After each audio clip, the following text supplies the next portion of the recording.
Kita sih tabat.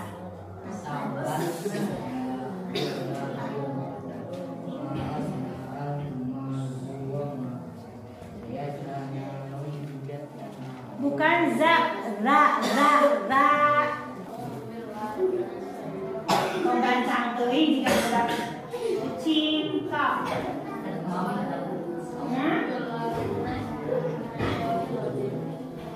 Pokoknya siap-siap yang yakin ya. Isi kerosaan kembali kawan Imas Bukiri bisa alahkan.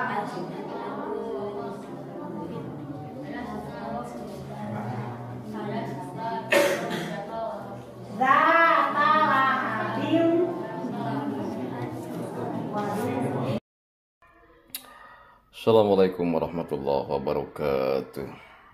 Alhamdulillahirabbil alamin. Abda syakirin hamdan naimin hamdan yuafi ni'amahu wa yukafi mazidah rabbana wa lakal hamd. Nahmaduhu wa nasta'inu wa nastaghfiruh wa na'udzu billahi min shururi anfusina wa min sayyiati a'malina. Rabbi shrah li sadri wa yassir li amri wahlul 'uqdatam min lisani yafqahu qawli amma ba'd. Allahumma shalli ala sayidina Muhammad wa ala ali sayidina Muhammad. Hadirin rahimakumullah, Bapak Ibu-ibu kaum muslimin, kaum muslimat di mana saja berada, sahabat-sahabat yang tercinta, jamaah pengajian yang saya muliakan. Salam kebahagiaan buat kita semua. Semoga Allah Subhanahu wa taala selalu memberikan karunia-Nya untuk kita semuanya. Sahabat-sahabat semuanya, jemaah yang saya muliakan. Beberapa tahun yang lalu ya, sudah lama, ketika Pilpres pertama Presiden sekarang Joko Widodo naik itu, kalau nggak salah 2014, itu banyak orang yang meragukan, banyak orang yang pesimis, tidak percaya, bahkan ada yang ketakutan tentang ketidakmampuan Joko Widodo. Bahkan lebih dalam lagi, udah masuk pada ranah suudon gitu ya, fitnah dan sebagainya. ramailah pada waktu itu ya. Jadi fitnah itu sudon dan sebagainya itu sudah berseliweran lah di mana-mana. Bahkan saya ingat obrolan saya dengan istri ya waktu itu.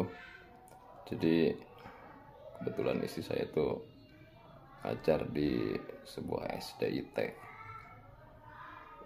yang ya mayoritas di sana itu para pemilih lebih cenderung tidak memilih Joko Widodo. Ketika saya ngobrol itu ya cenderung ke nomor berapa itu Pak Prabowo ya gitu. Yang sedikit saya heran waktu itu pada obrolan itu ketika istri saya nanya, "Pak mau milih yang mana?" Gitu. "Jangan milih Joko Widodo Pak." "Kenapa?" Saya bilang, "Ya karena nanti itu kalau Joko Widodo yang jadi presiden itu akan sulit untuk beribadah. Islam akan dikebiri, akan ditindas dan sebagainya lah, ketakutan-ketakutan seperti itu." Ya saya hanya senyum saja, diam-diam aja. Lalu saya bilang, "Lah, jangan terlalu dalam Bu kalau urusan gitu. Nanti kita takut sudon, apalagi sekarang ini fitnah kan berseliweran. Joko Widodo dianggap anti-Islam, turunan komunis, bahkan ketika jadi presiden orang-orang itu masih tetap membencinya sampai menghina secara fisik. Ada yang bilang presiden pelangak-pelongo, si kurus gitu kan ya. Bahkan yang lebih sadis ada yang bilang di mimbar-mimbar itu ya, kita lihat di YouTube itu ada yang bilang goblok lah presiden, goblok, ada yang bilang presiden bencong dan sebagainya. Ya udah banyak lagi lah hina-hinaan seperti itu. Saya bilang ke istri itu jangan terbawa dengan situasi politik seperti itu. Biasa-biasa aja, kita mau orang kecil gitu ya.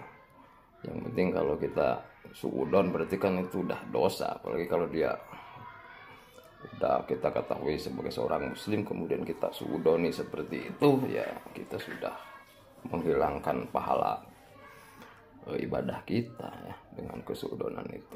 Itu pada waktu itu dengan istri saya itu ngobrol. Nah setelah periode pertama itu Joko Widodo memimpin, lalu saya tanya ke istri saya, "Loh kok sekarang saya tetap masih bisa sholat gitu, bisa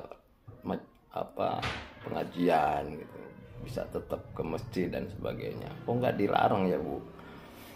Istri saya balik tersenyum, beri diem itu. Lalu saya bilang, "Nah sebaiknya Ibu cepet-cepet tuh sholat tobat gitu, minimal banyak-banyak istighfar lah, karena kita sudah berprasangka buruk kepada Joko Widodo gitu. Kalau dibiarkan tambah dosa tuh gitu." Jadi saya pikir ya kalau berbeda pilihan dalam politik itu biasa-biasa aja, nggak usah terlalu dibesar-besarkan. Walaupun karena memang situasi demokrasi kayak begini ya gitulah, mau tidak mau kayak begitu gitu. Jadi orang kadang-kadang lupa dengan jati dirinya, lupa dengan keimanannya ya, lupa dengan eksistensi dirinya sebagai seorang yang harus saling menghargai, harus saling mencintai, harus saling menyayangi. Itu udah lupa gitu. Yang dituju itu ya hasrat aja, hasrat kekuasaan, hasrat idealisme dirinya sendiri gitu. Sehingga ya apa yang setiap hari kita lakukan beribadah itu seakan-akan tak membekas kepada pribadian kita. Jadi, ucapan kita juga nggak normal, seakan-akan ketika ada pemilihan umum itu kita jadi orang-orang stres semua. Lucu gitu ya. Jadi jadi nggak membekas gitu. Kadang-kadang kita ngomong sebagai khalifah pilar itu jadi bias gitu kita tuh. Oke, jadi untuk sekarang ini ya, sekarang udah mulai ramai kan ya, 2024 nanti ada pemilihan presiden lagi, udah mulai ramai. Ya saya harap sebagai seorang pemuka agama ya Ausatuha aja lah, tengah-tengah gitu, jangan terbawa-bawa sampai kita lupa diri, menjelek-jelekan, memfitnah dan sebagainya. Biarkan aja itu kalau perlu justru sebagai seorang pemuka agama ya harus bisa bikin adem gitu mereka ya yang berpolitik, jangan ikut-ikutan kita jadi ikut stres gitu. Udah ya gitu aja. Makasih ya. Waalaikumsalam warahmatullahi wabarakatuh.